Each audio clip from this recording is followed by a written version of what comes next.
Hello everyone, welcome back to my YouTube channel. তো guys আজকে আমি চলে এসেছি তোমাদের সাথে নতুন একটা ব্লগ নিয়ে। জানি অনেকদিন পর ব্লগটা নিয়ে এসেছি।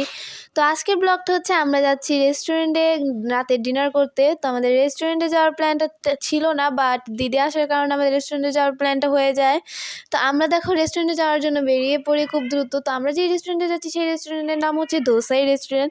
সেখানে একটা অফার চলছিল যেটার মানে অনেক অনেক রিজনেবল প্রাইসের মধ্যে ছিল। তো সেটা আমরা ট্রাই করতে চলে যাই দোসাই রেস্টুরেন্টে। আর সেটা ছিল আমাদের বাসা থেকে খুবই কাছে। আর যাওয়ার সময় আমাদের এখানে একটা জুয়েলারি দোকানে আমরা যাই, সেটা আমি তোমাদের পরে আমার শেয়ার করব। তো সেই জায়গাটা ছিল অনেক সুন্দর। আর আমি ধোসা রেস্টুরেন্টে আরও আগে গিয়েছিলাম, বাট এতটাও সুন্দর ছিল না। মানে এখনের যে পরিবেশ সেরকম পরিবেশ ছিল না। এখনের মানে ধোসা রেস্টুরেন্টটা অনেক বেশি সুন্দর করেছে। আর সেটা ছিল কাজী সুপার মার্কেটে। তো যখন আমরা পিৎজার অর্ডার দিয়ে চলে যাই নিচে, কারণ অনেকটা দেরি হবে বলেছিল। তাই আমি মা আর দিদি যাই এক জুয়েলারির দোকানে।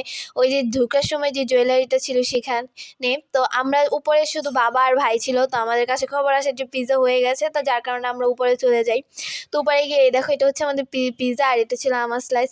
তো পিৎজাটা জাস্ট খেতে আমার কাছে অস্থির লেগেছে। আমি পিৎজা আগে খেয়েছি, বাট অনেক ছোটো থাকতে, বাট এতটা মজা পাইনি। এটা ছিল চিজ পিৎজা, যেটা আমার খুবই ফেভারিট। আর এটা ছিল অনেক ইয়াম্মি। তো আমরা পিৎজা খাওয়ার পর চলে আসে বার্গার। তো বার্গারের মধ্যে মানে যেহেতু মানে 4 জনেরইও ছিল, তো আমার এই ক্লিপগুলো নিয়ে রেখেছে সুন্দর করে। তো আমি ক্লিপ নিব না খাবো আমি বুঝতেছিলাম না। তো মাকে বলেছি, তারপর মা আমার ক্লিপগুলো নিয়ে রেখেছে, যেটা আমার খুব ভালো লেগেছে।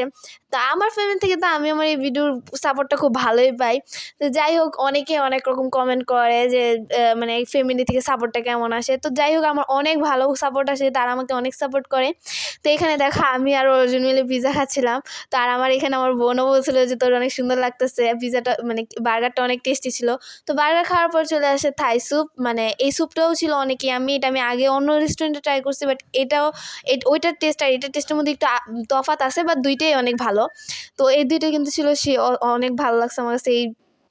বাট দুইটা থেকে এই রেস্টুরেন্টের যে স্যুপটা সেটা অনেক বেশি অস্থির ছিল, মানে অনেক টেস্টি ছিল। পরে চলে যাই মেন কোর্সে। আর মেন কোর্সে ছিল ফ্রাইড রাইস, আর হচ্ছে চিকেন সিজলিং, আর হচ্ছে গিয়ে সবজি। তো আমি খাবার খেয়ে বাড়ি যাই। তোমরা ভিডিওর জন্য সাবস্ক্রাইব করো। বাই।